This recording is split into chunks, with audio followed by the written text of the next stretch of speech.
ಕಷ್ಟಗಳನ್ನು ಎದುರಿಸಿ ಶ್ರಮಪಟ್ಟು ಮೇಲೆ ಬಂದ ಯಲುವಳ್ಳಿ ರಮೇಶ್ ರಾಜಕೀಯ ಹಾಗೂ ಸಾಮಾಜಿಕ ಕ್ಷೇತ್ರದಲ್ಲಿ ತಮ್ಮದೇ ಆದ ಛಾಪು ಮೂಡಿಸಿ ಕಿಂಚಿತ್ತೂ ಅಹಂ ಇಲ್ಲದೆ ಸರಳ ಜೀವನ ಸಾಗಿಸುತ್ತಿರುವ ಅವರ ಸಾಮಾಜಿಕ ಕಳಕಳಿ ಮೆಚ್ಚುವಂಥದ್ದು. ರಮೇಶ್ ಅವರಲ್ಲಿ ದೈವ ಭಕ್ತಿ, ಗುರುಭಕ್ತಿ ತುಂಬಿದೆ.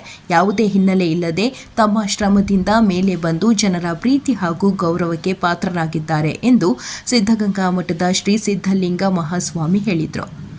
ತುಮಕೂರಿನ ಶ್ರೀ ಸಿದ್ಧಗಂಗಾ ಮಠದ ಶ್ರೀ ಸಿದ್ಧಲಿಂಗ ಮಹಾಸ್ವಾಮಿ ಅವರು ಖಾಸಗಿ ಕಾರ್ಯಕ್ರಮದಲ್ಲಿ ಪಾಲ್ಗೊಳ್ಳಲು ಚಿಕ್ಕಬಳ್ಳಾಪುರಕ್ಕೆ ಆಗಮಿಸಿದ ವೇಳೆ ಖಾದಿ ಮತ್ತು ಗ್ರಾಮೋದ್ಯೋಗ ಮಂಡಳಿ ಮಾಜಿ ಅಧ್ಯಕ್ಷ ಹಾಗೂ ರಾಜ್ಯ ಒಕ್ಕಲಿಗರ ಸಂಘದ ಗೌರವಾಧ್ಯಕ್ಷ ಎನ್ ರಮೇಶ್ ರವರ ಆಹ್ವಾನದ ಮೇರೆಗೆ ಅವರ ನಿವಾಸಕ್ಕೆ ಭೇಟಿ ನೀಡಿ ಪೂಜೆ ಸ್ವೀಕರಿಸಿ ಇಡೀ ಕುಟುಂಬಕ್ಕೆ ಆಶೀರ್ವಚನ ನೀಡಿದರು.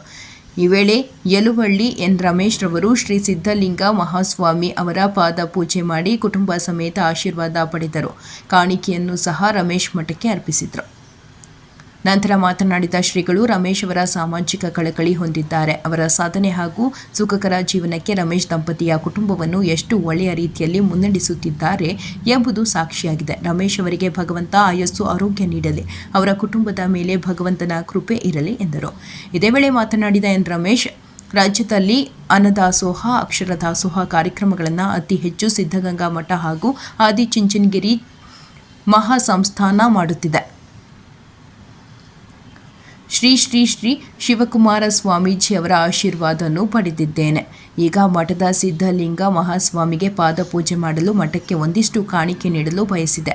ಇಂದು ಆ ಸಮಯ ಕೂಡಿ ಬಂದಿದೆ. ಸಿದ್ಧಗಂಗಾ ಮಠದ ಶ್ರೀ ಸಿದ್ಧಲಿಂಗ ಮಹಾಸ್ವಾಮಿ ಅವರ ಪಾದ ಪೂಜೆ ಕುಟುಂಬ ಸಮೇತ ಮಾಡಿದ್ದು ನನ್ನ ಸೌಭಾಗ್ಯ ಎಂದರು. ಈ ವೇಳೆ ಪುತ್ರ ಜನಾರ್ದನ್ ರಮೇಶ್, ಹೆಂಡತಿ ಹಾಗೂ ಕುಟುಂಬ ಸಮೇತ ಪೂಜೆಯಲ್ಲಿ ಪಾಲ್ಗೊಂಡಿದ್ದರು. ರಮೇಶ್ ಅಭಿಮಾನಿಗಳು ಸಹ ಹಾಜರಿದ್ದರು. ವರದಿ ಸಲಾವುದ್ದೀನ್, ಚಿಕ್ಕಬಳ್ಳಾಪುರ. ನಾನು ಇವತ್ತು ಪಕ್ಕದಲ್ಲೇ ಒಂದು ಪೆಟ್ರೋಲ್ ಬಂಕ್ ಉದ್ಘಾಟನೆ ಇತ್ತು. ಆ ಕಾರ್ಯಕ್ರಮ ಬಂದಾಗ ಇಲ್ಲಿ ರಮೇಶ್ ಅವರ ಮನೆಗೆ ಬರಬೇಕು ಅನ್ನುವ ಆಹ್ವಾನವನ್ನು ಕೊಟ್ಟರು. ತುಂಬ ಸಂತೋಷ ಆಯಿತು. ಬಂದೆ. ನಾನು ಇದೇ ಮೊದಲು ಮನೆಗೆ ಬಂದಿರುವಂಥದ್ದು, ಈ ಊರಿಗೆ ಬಂದಿರುವಂಥದ್ದು. ಇಲ್ಲಿ ಬಂದು ಅವ್ರನ್ನ ಕೇಳಿದ ಮೇಲೆ, ನೋಡಿದ ಮೇಲೆ ಅವರು ಭಾಳ ಸಾಧನೆ ಮಾಡಿ ಮೇಲೆ ಬಂದಿದ್ದಾರೆ. ಭಾಳ ಕಷ್ಟಪಟ್ಟು ಮೇಲೆ ಬಂದಿದ್ದಾರೆ. ಒಂದು ಸಣ್ಣ ಗುಡಿಸಲಿನಿಂದ ಸಾಧನೆ ಮಾಡಿ ಇವತ್ತು ಇಷ್ಟು ಎತ್ತರಕ್ಕೆ ಬೆಳೆಯುವ ಸಾಧನೆಯನ್ನು ಮಾಡಿದ್ದಾರೆ. ಅವರು ಎತ್ತರಕ್ಕೆ ಬೆಳೆದಿದ್ದಾರೆ ಅನ್ನೋದಕ್ಕಿಂತ ಕೂಡ ಬೆಳೆದಷ್ಟು ಅವರ ಹೃದಯದಲ್ಲಿ ಒಂದು ವಿನಮ್ರ ಭಾವನೆ ತುಂಬಿದೆಯಲ್ಲ, ಅದು ಮುಖ್ಯವಾಗಿರುವಂತಹದ್ದು. ನನಗಿಂತ ಕಿರಿಯರಿಲ್ಲ, ಶಿವಭಕ್ತರಿಗಿಂತ ಹಿರಿಯರಿಲ್ಲ ಅಂತ ಬಸವಣ್ಣವರು ತಮ್ಮನ್ನು ಅಂದ್ಕೊತಾರೆ.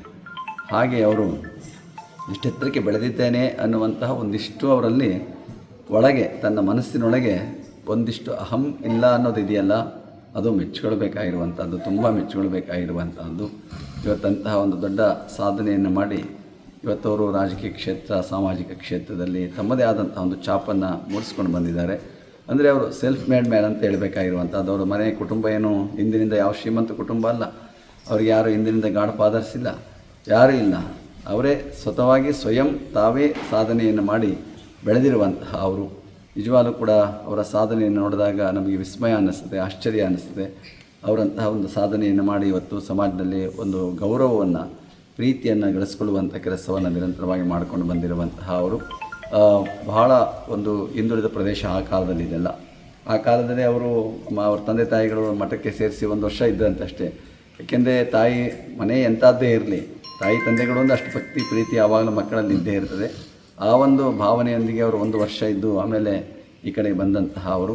ಆದರೂ ಕೂಡ ಅವರಲ್ಲಿ ಕಾಣುವಂಥದ್ದೇನಪ್ಪ ಅಂತ ದೈವಭಕ್ತಿ ಮತ್ತು ಗುರುಭಕ್ತಿ, ಅದು ಬಹಳ ಅವರಲ್ಲಿ ಇರುವಂಥದ್ದನ್ನು ನಾವು ಕಾಣೋದಕ್ಕೆ ಸಾಧ್ಯ. ಇವತ್ತು ನೋಡಿದ ತಕ್ಷಣ ಅವರನ್ನೇ ಮನೆಯಲ್ಲೂ ಕೂಡ ತಾಯಿಯವರು ಅಷ್ಟೇ ಅವರಿಗೆ ಅನುರೂಪವಾಗಿ ಅವರೆಲ್ಲ ಕಾರ್ಯಗಳಲ್ಲಿ ಕೈ ಜೋಡಿಸುವಂಥ ಕೆಲಸವನ್ನು ಮಾಡ್ಕೊಂಡು ಬರ್ತಾ ಇದ್ದಾರೆ. ಏಕೆಂದರೆ ಕೈ ಹಿಡಿದ ಮಡದಿ ಹೆತ್ತ ತಾಯಿ, ಇವರಿಬ್ಬರೂ ಕೂಡ ಬಹಳ ನಮ್ಮ ಜೀವನದಲ್ಲಿ ಯಾರೇ ಆಗಲಿ ಅವರ ಜೀವನದಲ್ಲಿ ಬಹುಮುಖ್ಯ ಪಾತ್ರವನ್ನು ನಿರ್ವಹಿಸ್ತಾರೆ. ತಾಯಿ ಮೊದಲು, ಆಮೇಲೆ ತಂದೆ, ಅವರ ಮದುವೆ ಆದ ಮೇಲೆ ಕೈ ಹಿಡಿದ ಮಡದಿ.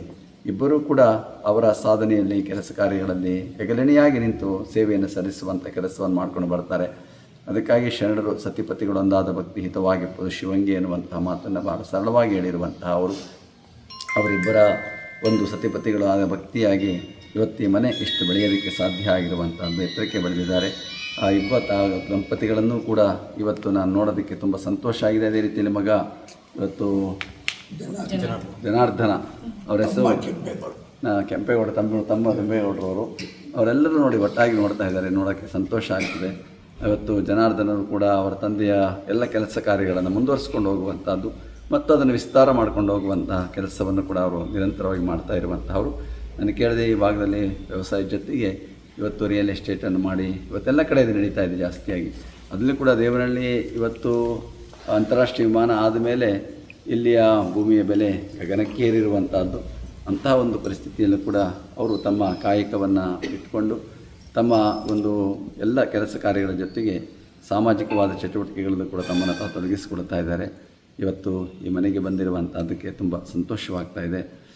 ರಮೇಶ್ ಮತ್ತು ಅವರ ಕುಟುಂಬದವರಿಗೆ, ಅವರ ಮಕ್ಕಳಿಗೆ ಮತ್ತು ಅವರ ತಮ್ಮ ಅವರು ನಮ್ಮ ಸತೀಶ್ ಅವರು ಮತ್ತು ಅವರೆಲ್ಲರಿಗೂ ಕೂಡ ಇವತ್ತು ಭಗವಂತನ ಕೃಪೆ ಇರಲಿ, ಅವರಿಗೆ ಭಗವಂತನ ಆಶೀರ್ವಾದದಿಂದ ಆಯುರಾರೋಗ್ಯ ಚೆನ್ನಾಗಿರಲಿ, ಅವರ ಜೀವನ ಚೆನ್ನಾಗಿದ್ದು ಇನ್ನೂ ಕೂಡ ಸಮಾಜಕ್ಕೆ ಉತ್ತಮ ಕೊಡುಗೆಯನ್ನು ಕೊಡುವಂಥ ಕೆಲಸವನ್ನು ಆಗಲಿ ಎನ್ನುವ ಹಾರೈಕೆಯನ್ನು ವ್ಯಕ್ತ ಮಾಡ್ತೀನಿ. ಕರ್ಕೊಂಬಂದು ನಿಮ್ಮ ಮನೆಗೆ ಕರ್ಕೊಂಬರ್ತೀನಿ ಪಾದ ಪೂಜೆಗೆ ಅಂದರು. ತುಂಬ ಸಂತೋಷ ಆಯ್ತು ನನಗೆ. ಸೊ ಅದು ಮುಗಿಸ್ಕೊಂಡು ಬಂದು ಪೂರ್ತಿಯಾಗಿ ಕೂತ್ಕೊಂಡು ನಾವು ಪಾದ ಪೂಜೆ ಮಾಡಿದ್ವಿ. ನಮಗೂ ಮನಸ್ಸು ತೃಪ್ತಿ ಆಯಿತು, ಸಮಾಧಾನ ಆಯಿತು. ಅವರು ಮನಸ್ಫೂರ್ತಿಯಾಗಿ ಆಶೀರ್ವಾದ ಮಾಡಿದ್ದಾರೆ. ನನ್ನ ಮನಸ್ಸಲ್ಲಿದ್ದು ನನ್ನ ಇದು ಸ್ವಾಮಿ ಅವ್ರು ನಮ್ಮ ಮನೆಗೆ ಬರಬೇಕು, ನನ್ನ ಅಲ್ಪ ಸೇವೆ ಕಾಣಿಕೆ ತಗೋಬೇಕು ಅಂತ ಮನಸ್ಸಿತ್ತು. ಅದು ಇವತ್ತು ಈಡೇರಿದೆ. ನನಗೆ ತುಂಬ ಸಂತೋಷ ಆಗ್ತಾಯಿದೆ. ಅವ್ರು ಬಂದಿದ್ದೇ ನನ್ನ ಸೌಭಾಗ್ಯ ಅಂತ ನಾನು ಕೂಡ ಒಂದು ದೇವ್ರ ಬಂದಂಗೆ ನಾನು ಕೂಡ ಅದು ಭಾವಿಸ್ತೇನೆ. ಆಶೀರ್ವಾದ ಮಾಡಿ ಈ ಒಂದು ಮಣಿ ಸರನ ಆಶೀರ್ವಾದ ಮಾಡಿ ಹಾಕಿದ್ರು. ಇದನ್ನು ಹಾಕಿದ್ರು ಅವರು ಕರೆಸಿ ಕರೆದುಬಿಟ್ಟು ಇನ್ನೇನು ಒಂದು ವಾರಕ್ಕೆ ಅವರು ಕೋಮಾಗಿ ಓದ್ತೀನಿ ಅನ್ನೋ ಸ್ಟೇಜಲ್ಲಿ ಒಂದೇ ಒಂದು ವಾರಕ್ಕೆ ಮುಂಚೆ ನಾನು ನಮ್ಮ XMLA ಮುನಿಯಪ್ಪನು ಲಕ್ಷ್ಮಣ್ಣು ನಾವೆಲ್ಲ ಸ್ನೇಹಿತರು ಒಂದು 5-6 ಜನ ಇದ್ದಕ್ಕಿದ್ದಂಗೆ ಅವತ್ತು ಏನೋ ಕಾರ್ಯಕ್ರಮ ಆಯಿತು, ಶಿವಕುಮಾರ ಸ್ವಾಮಿ ನೋಡ್ಕೊಂಬರ್ಬೇಕು ಬನ್ನಿ ಅಂತಂದೆ. ಅವರು ಬಂದರು. ನಾವೆಲ್ಲ ಹೋಗಿ ಅವತ್ತು ಇದನ್ನು ಆಶೀರ್ವಾದ ಮಾಡಿ ನನಗೆ ಏನು ಮಾಡಿದ್ರು. ಅವತ್ತಿಂದ ಮನೆಗೆ ಅವರು ಪಾದ ಪೂಜೆ ಕರ್ಕೊಂಬರ್ಬೇಕು ಅಂತ ಅವ್ರಿಗೆ ಇತ್ತು. ಅವ್ರು ಬರೋರು ಇರಲಿಲ್ಲ. ಅದು ಈ ಮಣಿ ರೂಪದಲ್ಲಿ ನನಗೆ ಅವರ ಆಶೀರ್ವಾದವಾಗಿ ಬಂದರು. ಅದಾದಮೇಲೆ ಸಿದ್ಧಲಿಂಗ ಸ್ವಾಮಿಗಳು ಪೀಠಾಧ್ಯಕ್ಷರಾದರು. ಸೊ ಅವ್ರನ್ನ ನಾನು ಭೇಟಿ ಮಾಡೋಕ್ಕೆ ಆಗಿರಲಿಲ್ಲ. ನಮ್ಮ ಅಣ್ಣಂಗಡಿ ರಾಜಣ್ಣು ಹತ್ರ ಹೇಳಿದ್ದೆ, ಇವ್ರಿಗೂ ಮಠಕ್ಕೂ ಭಾಳಷ್ಟು, ನನಗೂ ಆ ಚುಂಚನಗಿರಿ ಮಠಕ್ಕಿದ್ದಂಗೆ ಸಿದ್ಧಗಂಗಾ ಮಠಕ್ಕೂ ನಮ್ಮ ರಾಜಣ್ಣಗೆ ಅಣ್ಣಂಗಡಿ ರಾಜಣ್ಣಗೆ ನಂಟು ಜಾಸ್ತಿ. ಅವ್ರಿಗೆ ಹೇಳಿದೆ ನನ್ನ ಅಭಿಪ್ರಾಯ, ಸ್ವಾಮಿಗಳನ್ನ ಪಾದ ಪೂಜೆ ಕರಿಬೇಕು, ಮನೆಗೆ ಏನೋ ನನ್ನ ಭಗವಂತ ಕೊಡೋದು ಸ್ವಲ್ಪ ಕಾಣಿಕೆ ಕೊಡಬೇಕು, ಪಾದ ಪೂಜೆ ಕರಿಬೇಕು ಅಂತ ಕೇಳಿದಾಗ ಅವರು ಆಯ್ತಣ್ಣ ಕರ್ಸೋಣ ಬಿಡು, ನಾನು ಕರ್ಕೊಂಬತ್ತೀನಿ ಯಾಕೆ ಅಂತ ಹೇಳಿದ್ರು. ಅದಾದಮೇಲೆ ಇವತ್ತು ನಮ್ಮ ಒಂದು